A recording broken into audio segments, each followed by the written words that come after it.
Hey YouTube, it's me again. Um, I wanted to say hey, hope you guys are doing well.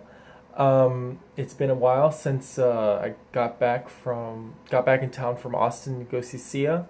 Um, I wanted to briefly, well, not briefly, but I wanted to let you guys know that one of my fave singers, um, influential for her story, Sharon Jones, had just passed away 2 days ago at the age of 16 of pancreatic cancer. I say her story is very influential because when you're a musician and, well, you get older, there's this kind of stigmatism that comes with being a musician and getting older and trying to find success. Um, Her story uh, was really that a musician's journey is not to find success, but it'll come to you. Um, I was looking on the internet for stories about musicians that have made it in midlife, and I stumbled upon Sharon Jones and the Dap Kings. Uh, Sharon Jones was part of the recent movement of funk and soul revival, and little did I know that back in the day when she met a bassist, um, they who was forming record label called Dap Records. Um, they formed a band called Sharon Jones and the Dap Kings.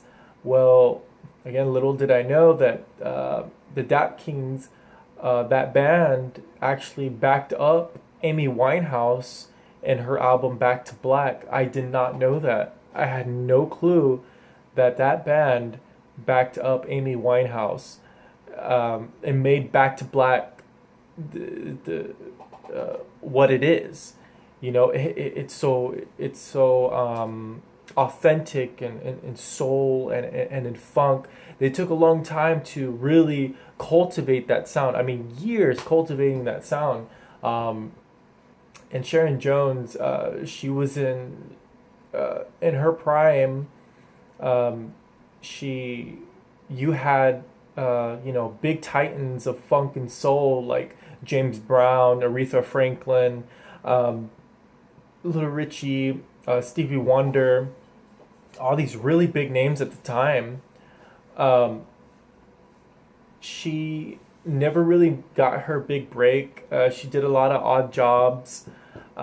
She was a security guard for Wells Fargo, and she was a corrections officer for a really really long time. I mean, at least 2 to 3 decades, just doing these odd jobs.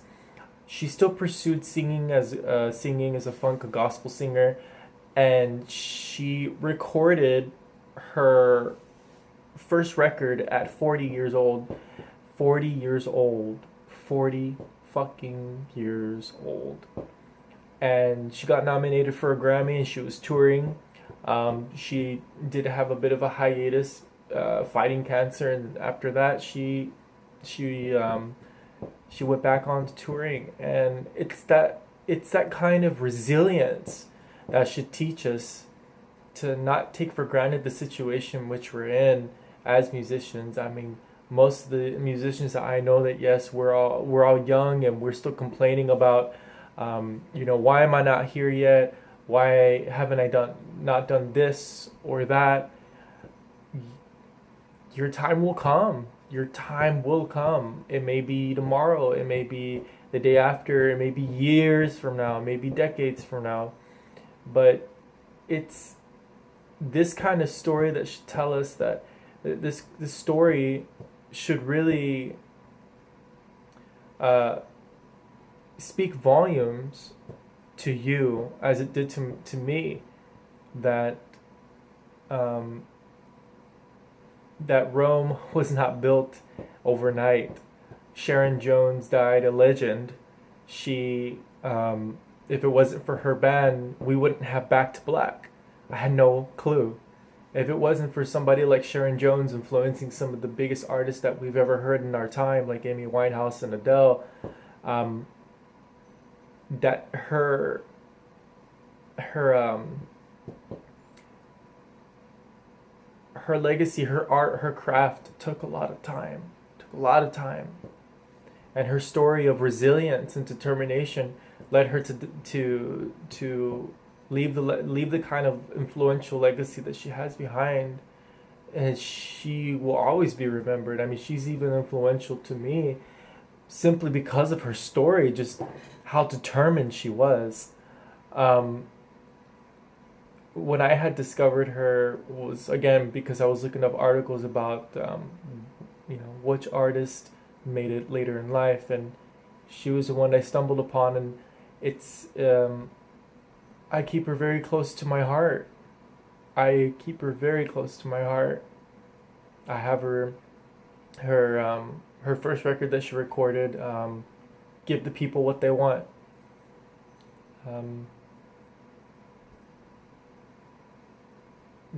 it's a little bit sad, but she'll always be in our hearts. God bless her.